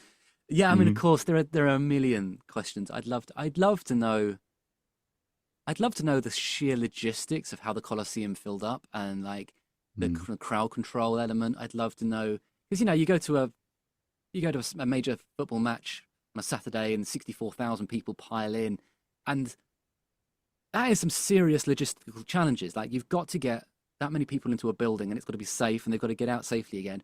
How did the Romans do it? I'd be really interested to see. We know about the Roman gladiatorial thing, but I'm interested in like the public, Mm. theatrical going experience. What's it like to be a Roman? What can you hear? What can you see? How do the sort of snacks work? The sort of roast dormouse. Do you go to the sort of the little shop and buy it and bring it back to your seat, or does someone go round and they offer them to you? Someone Little squirt things like that. garum on it. Yeah, Yeah, fantastic. Yeah, exactly. You bring your own garum sauce with you from yeah, home. Does everyone try? Like people go with hot sauce in their handbag. yeah. Just Do leave it you in the sun. It'll be even better. exactly? Just leave. Yeah. Like- Um, but also, I think I would love to just know how the Roman communication network worked. I'd be fascinated, and we know it worked. We know it's extraordinary the ability to get messages across this vast empire. But Mm. I'd be really interested to see what that actually meant on a proper day-to-day basis. When the emperor sends out an edict, and you have to wait 40 days or whatever for it to get across the vast empire, and then for the answer to come back. What do they do in the Mm. meantime? Do they sort of sit there going, "Okay, we'll just wait it out until until the governor says yeah," or do you act on your, and this is why you get things like the Year of the Four Emperors, the Year of the Five Emperors, is presumably because unilaterally you don't know what the other guy's doing. So you Yeah. declare yourself emperor. You go, I'm going to be emperor, and your local army are like, all right, you're emperor, and you march off, and then suddenly you find out, well, no, actually, this guy's declared emperor too. Hang on, there's a fourth guy. He's declared emperor as well. Right? Okay, well, I guess we need to fight them. There must have been a huge amount of waiting for information gathering and of sort of sitting on your hands. And even in the 19th century, right, until the invention of the telegraph machine, it takes weeks, if not months, to get news from Australia. But You know, aren't a lot of these questions about the relationship between the past and the present almost questions about how we're sort of wanting to know how they would view us, aren't we? We're sort of Mhm. it's almost a case of like because one of my things I'm fascinated by is at what point do people have a solid sense that the future would be fundamentally different to today? Yeah, So were people in Roman times imagining that technology would change, that perhaps even the whole societal structure would essentially dissipate, if we don't want to say disappear? And one example from I've forgotten exactly when and who, but one example from medieval times was a monk who said something like, "Wouldn't it be funny if a cart didn't need a horse to pull it?"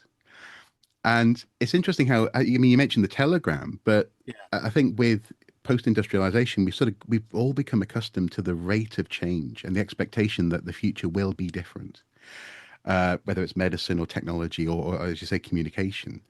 And I'm sort of, I think, sort of embedded in lots of these questions is often this sense of like, I guess, would they be impressed by what we've done? yeah. Would Romans go, "Oh my God, the internet's amazing," or would they be like, "Actually, I prefer our technology."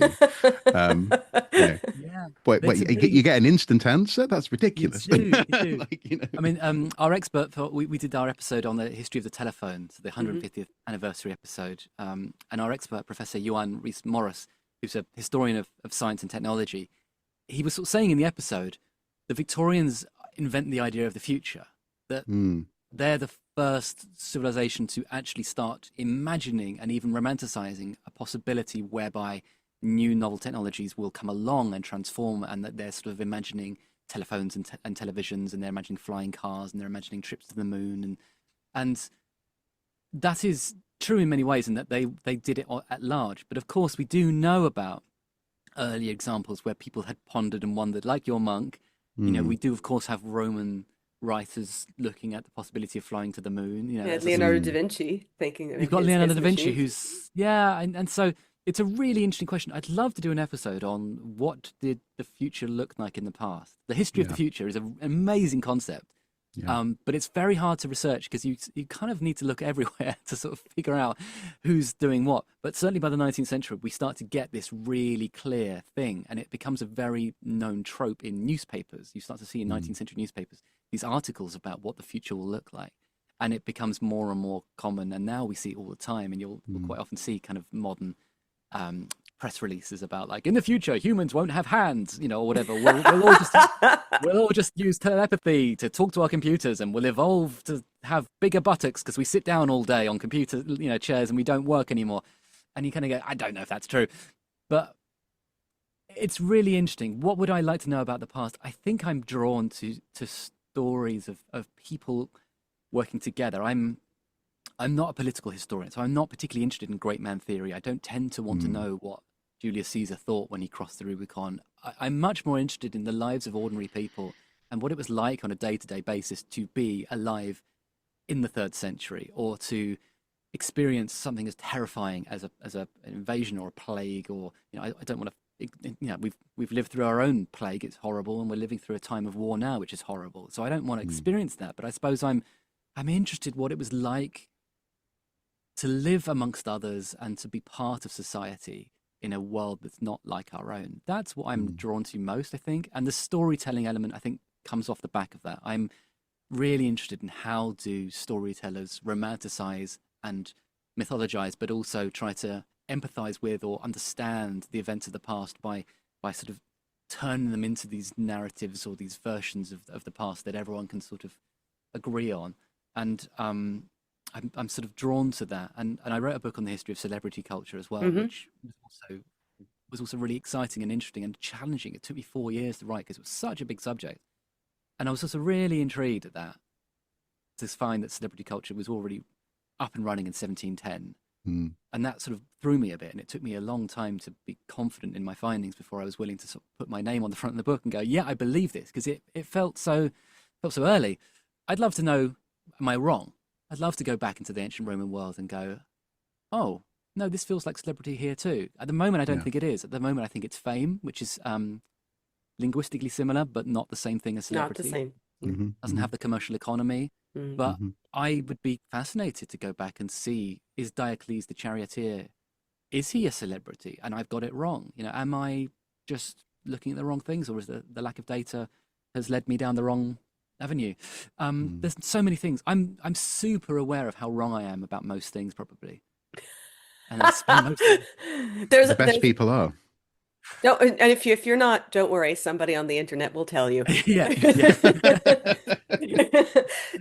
We're running out of time, but I wanted you to talk a little bit about your children's series. And we obviously there you have many different children's books, and you have the You Are History from the Alarm Clock to the Toilet, which I gave to one of my students recently because he's always asking, where did the toilet come from? And I said, you know what? There's a book on that, and I haven't heard the review from him yet, but I hope soon.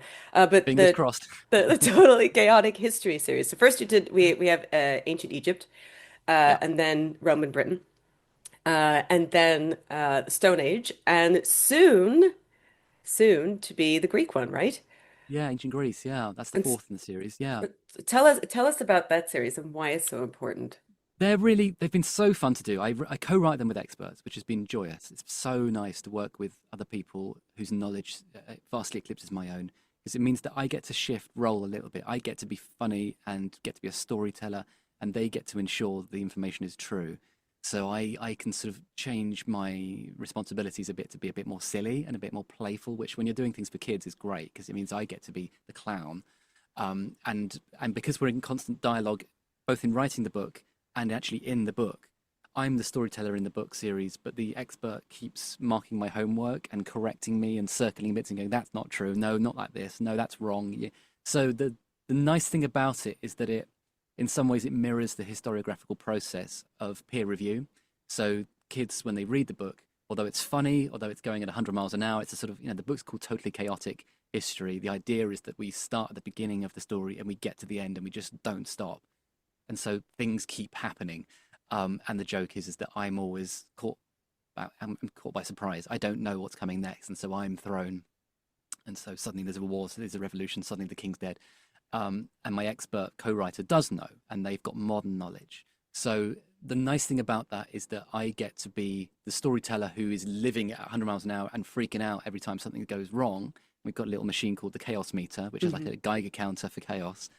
And then my co-writer can go, "Yep, well, you won't believe what happens next because we're about to enter a Bronze Age or an Iron Age or or an intermediate period." Pardon me.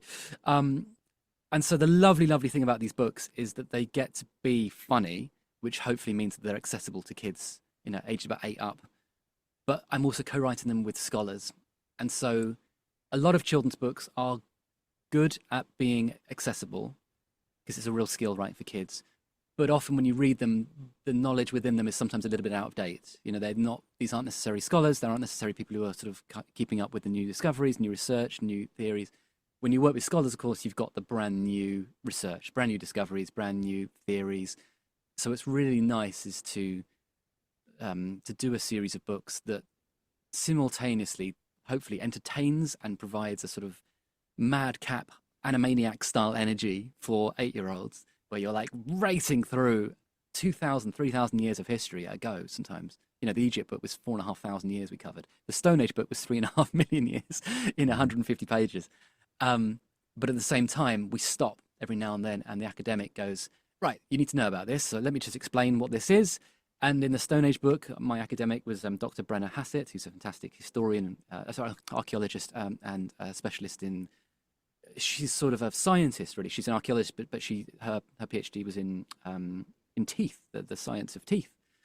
So she explains things like, what is DNA? How do we study it? How do we, how are we knowing about these things? When were the Americas first populated? Well, we've just actually recently got new evidence to say at least 25,000 years ago.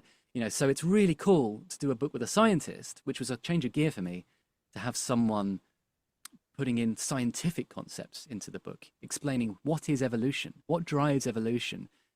It's not a power-up. You don't get to choose which bit of your body is going to lengthen or shorten. It happens through natural selection and random chaos.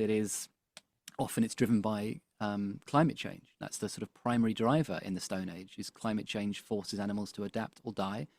And so it's so fun to write a series that gets to be both silly and at the same time quite highbrow. You're doing the big ideas, but I get to do them with a stupid my gurning face, sort of being like, hey. So it's been really, really lovely. And yeah, the fourth book is with Professor Michael Scott, who's Professor Ancient History. So book one was with Dr. Campbell Price, who's a museum curator, fantastic Egyptologist. Book two, Roman Britain, with Dr. Emma Southern. Book three, The Stone Age, with Dr. Brenna Hassett. And then book four, Professor Michael Scott. And you can hear Michael on You're Dead to Me a few times. Emma was our expert on Boudica for You're Dead to Me. Campbell has been on You're Dead to Me a few times. We haven't got Brenna on yet. We need to get Brenna on. So the joy of it is, again, as with Horrible Histories, don't dumb down to kids. Dumb up. Yeah. It's all the same information, but with neon paint all over it. Just scatter the jokes, the chaos, the energy. And I'm really proud of the books. They're hard to do because they're a really challenging format, but they're so fun, and it's been an absolute joy. So I'm really proud of them, and yeah, I'd love to do more in the future. I'm probably not going to do more anytime soon because I'm going back to writing for adults in my next project. Ew, gross. But yeah, What book are you writing for adults next? I cannot tell you. It is Oh, a the top worst. secret. So the worst. Top secret. I haven't technically signed the deal yet, so it's still, it's hopefully going through this week. It will come. It will come. But it will be funny, as all my books. There'll be a sense of humor to it, and there'll be a narrative to this one. It won't be a thematic history. I can tell you that. So, Dead Famous was a history of celebrity. It was thematically structured. A Million Years in a Day is thematically structured. Ask a Historian was just 50 short essays. This will be my first narrative for adults. And so for Ask a Historian, it still is one of your best sellers. How did you choose those questions? We got about 650 questions, if I Oh. remember rightly. So it was quite hard. About 50 of them were about Anne Boleyn, so that was quite easy. Just immediately get rid of the Anne Boleyn questions. Just choose one. People love Anne Boleyn; they're obsessed with her.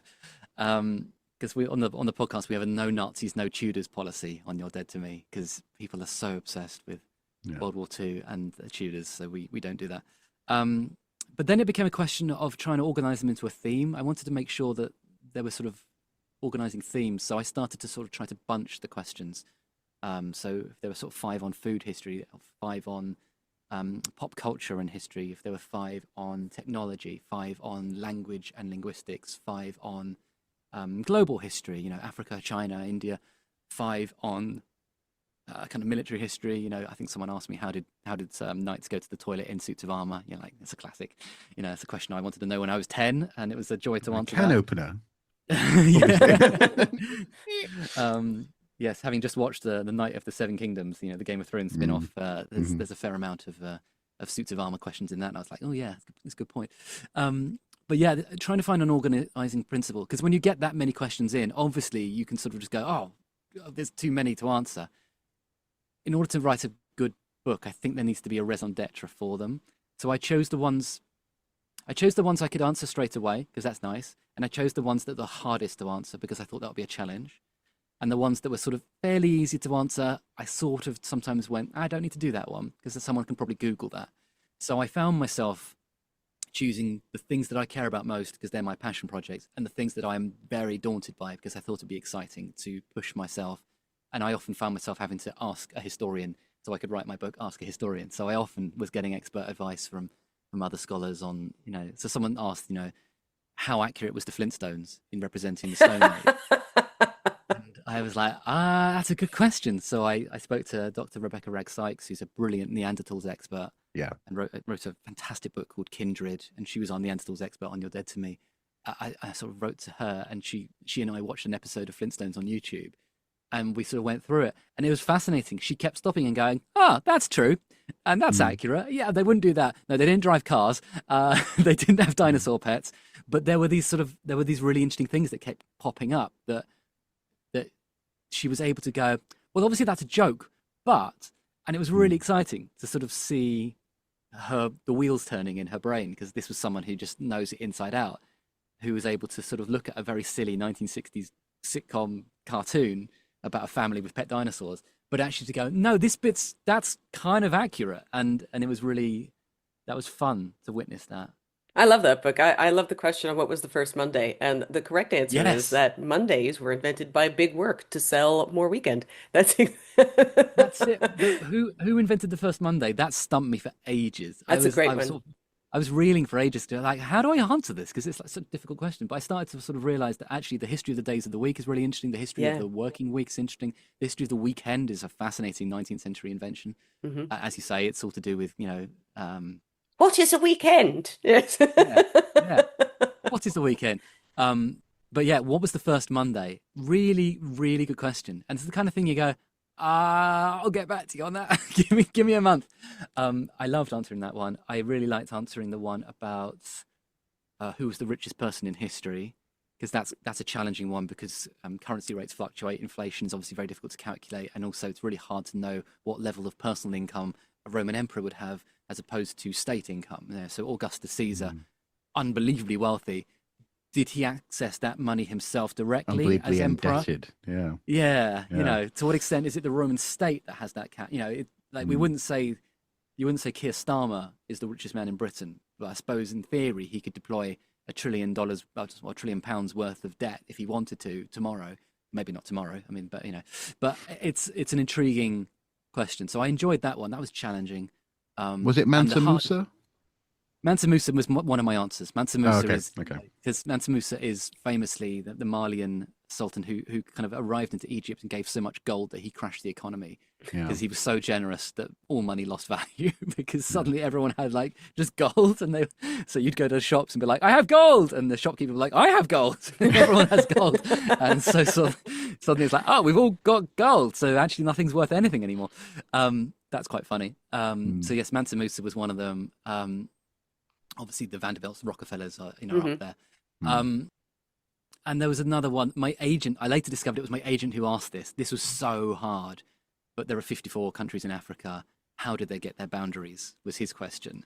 And they're so difficult. I had to go at answering myself, and turned out I got it really wrong. It was really interesting. I thought I knew quite a lot about the kind of Berlin Conference and the kind of the partition of Africa in the 19th century between the kind of big empires and whatever. And it turns out the scholarship had moved on a lot in those sort of 15, 20 years since I'd been a student.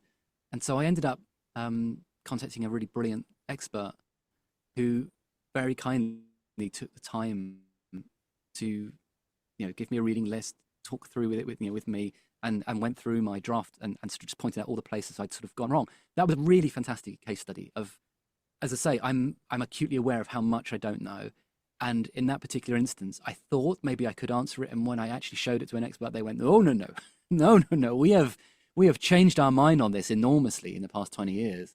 Here's where we are now." And that was really exciting, but also a sort of quite an important lesson for me, that I need to make sure that when I've got this real privilege, I have this platform that I sort of have ended up with, which I'm incredibly lucky to have, but also I need to make sure that I use my platform properly. Like, I can't just be out there doing willful misinformation just because I'm like, yeah, I know this, and turns out I don't. So for me, the public historian bit means that I've got to make sure I'm still in dialogue with academic experts and scholars and people doing field work and archaeologists. And it's really, really crucial. And that's why You're Dead to Me and my children's books are collaborations with experts, because I don't have that knowledge, and I wouldn't be able to. No one can keep up with everything. You can't be across all of modern scholarship. It's impossible, right? You can have your field, but I'm everywhere. I do Stone Age to Phone Age. So I have to make sure I am working in concert with people who know what they're talking about, and then I hopefully can make it a bit more accessible or put some jokes in there. So yeah. As my friend Dr. Kat Day, who's a chemist, she said to me, you will make sure that they have good information. And that's true. It's very interesting. When I started doing my linguistics programs and historical linguistics and history bits, that is something that I panic about as well, because I want to make sure that I have good information rather than just, what I learned at school. And then, you have again, like the keyboard people going, "That's not right, because Miss Simpson in the second grade told me this." And going, well, again, as you Yeah. say, we've moved on from that, and Yeah. people are still learning things that are 50, 60 years old that are It's just not correct. but isn't it amazing how attached people are to information they learned at school? They're Mm, really emotionally attached to it. Like, mm, they get angry when you say, "Ah, we don't think that's true anymore." They get mm. upset. It's It's almost like almost sort of foundational for them in that sense. Yeah, right. I yeah. agree. I think it's Mm, almost like it destabilizes their sense of self somehow, mm. as if you're attacking their But it's very because Well, they had to existence. know it for the test, and if they got it right on the test, I why know, is but it that's wrong well, now? but also having it in your pocket means you don't have to relearn it as well. It's something that you can yeah. hold on to. And I mean, something that you guys talking has reminded me of. A couple of weeks ago, I was talking about Beachy Head Lady with someone who'd done research on how the story of Beachy Head Lady in the public sphere came to be, and the fact that Mm, it's actually quite messy. And in that conversation, I sort of posited the fact that we really need to encourage perhaps a new um, bit of punctuation, which is a confident question mark. It's not just like a, oh no, it's more a case of no, we know we don't know this, yeah. and that's okay, Yeah. Yeah. you know. I love that. Um, I love mm, that. but I'm not Yeah. really sure I what it would look like. Everyone mocked Donald Rumsfeld. I'm no fan of Donald Rumsfeld. Let me just be Yeah. caveat up front here. Not my favorite person. But when he made that very famous speech, there are things that we know, there are things we know we don't know, and there are things we don't know we don't know. Yeah. And everyone mocked him for it. And I think it's one of the most important and useful phrases there is for Mm, what it is we do. There are things we know, there are things we are aware of that we're lacking, where we go, if only we had this, but it's gone. Unfortunately, we know that this play was written by, Euripides, but it's gone. And then there are things that we don't know, right? There are things we have not even thought about that we should perhaps one day stumble on. It's such a useful indication. And mm, so after that, I started using various things. I used the first phrase fact, which means something that's currently existing as knowledge. Fict, which is something that people think is true but is wrong. Factatum, which is fact at the moment. So it's a fact that it's probably oh, going to be disproved, but it's a fact at the moment. So factatum. And fucked, which is something which is true, which is bad news. So we are. So if you discover a fucked, that is a fuct. That is that's a fact that maybe ruins your entire PhD But that's why you thesis. need a factotum to put them all Yeah, together. exactly. So fict, factatum, fact, and fucked would be my architecture. for understanding. But just to go back very briefly to what we were just talking about before with the school curriculum, I would love it if children were taught that one of the great things about knowledge is that we're always changing our knowledge, and that's something Yes. that should be welcomed, and that's part of what the education process should impart. We're familiar with in the scientific process in terms of the scientific model of you test a theory, you trying to destroy the theory until eventually you're like, okay, we think this is true. But in history and in humanities and in scholarship and whatever, we're much less good at explaining that actually it's vital and important and healthy to keep challenging, overturning, keep questioning, and that this is something we should build into our way of thinking and being, and that something you learn when you're 8 from Mrs. Smith, the fact that it may no longer be true when you're 48 is not that's not a travesty.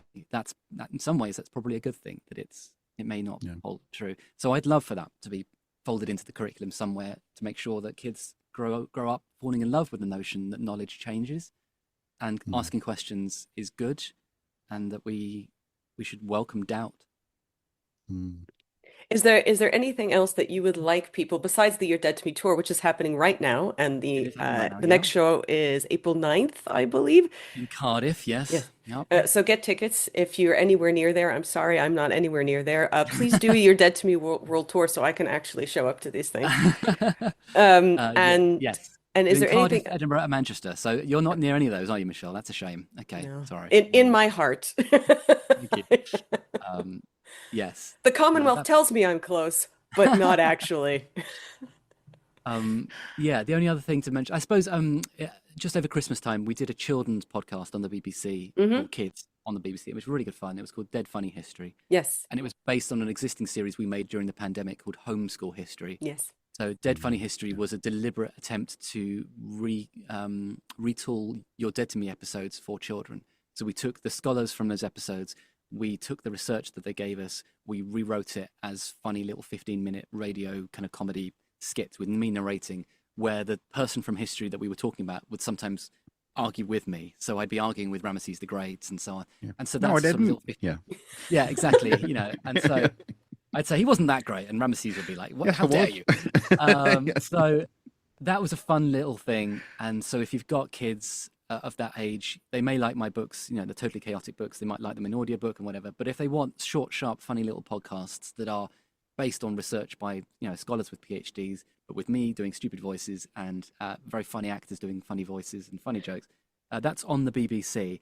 It didn't get its own BBC channel, so it's in the You're Dead to Me feed, weirdly. So it's called Dead Funny History, but you have to go to You're Dead to Me to find it, which is a little bit odd. And Homeschool History does have its own channel. So those are available if people have young kids.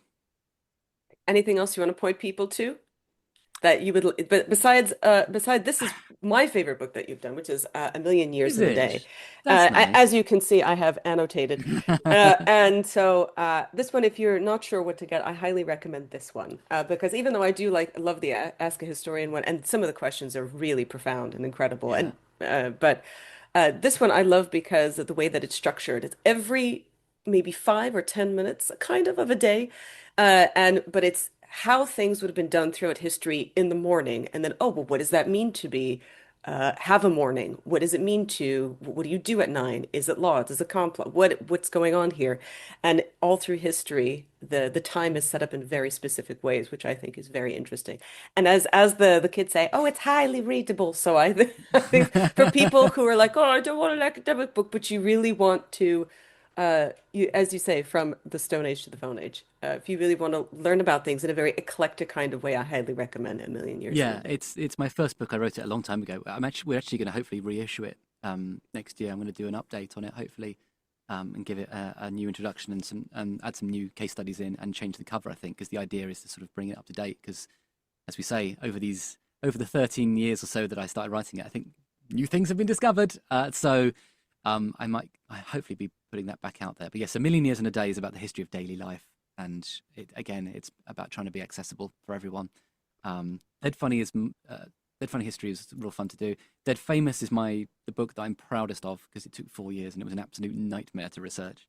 So that's my history of celebrity culture, and that's actually my most successful book now. But it wasn't for a while. It took a while to find its readers, but it's now my most successful book. But that's the one I'm sort of proudest of.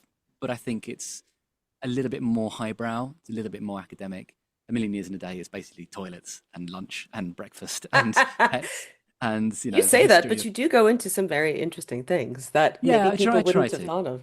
I try to, but it is the history of stuff you use all the time. And it then inspired my children's book, You Are History, which is Hmm. exactly the same. It's 50 things a child uses every day. So those, yeah, yes, I think I've got 8 books, 7, 8, 9, but I don't know. I have some books. I don't know. I've lost count of how many books I've got. Some are for adults, some are for kids, and same for podcasts. So if anyone's interested in that sort of thing. And also if anyone's an Audible customer, I Hmm. did a super niche podcast during the pandemic for them, an 8-part series called The Somewhat Complete History of Sitting Down, which is a mega nerdy series on the history of seating as a cultural phenomenon. Mm, So, like chairs, but also mm, why do we sit? How do we sit? How does mhm. our gender and class and age affect who gets to sit on what and when? It was super interesting. All we did is we went round and we interviewed academics. We had no research. We had no like the pitch document was like a 1-page document. Just went, Greg will ask about seating, and that was it. And then we went around and we went to brilliant experts, brilliant professors, and we just said to them, "Tell me about the history of seating." And they would be like, "What do you mean? What do you mean? That's not a podcast." And they were like, "No, but Mhm. just tell me the first thing that comes to mind." It was amazing. Every single person we interviewed was still talking an hour and a half later, and they all just went, "How is this so interesting?" None of them understood why it would work, and by the end of it, all of them were like, "This is an amazing subject," and it is. It's a subject that we all take for granted, but we're all sitting down right now. We're all sitting on Yeah. certain chairs for a certain reason, but Hmm. who gets to sit and when? How do you sit in protest? How do you sit in power on a throne, on the floor? In Japan, you sit differently to in Mexico, you sit differently again in England. What about if you're a baby or a child? Or what if you're on a coach or a plane? Or like the politics of sitting. How do you sit in parliament? How do you sit in power or in opposition to power? It's amazing how interesting it was. I loved making that series. Of course, there's an episode about sitting on the toilet. Of course, there is. Of course, Um, there's. but that's called A Somewhat Complete History of Sitting Down, and it's a sort of niche little thing.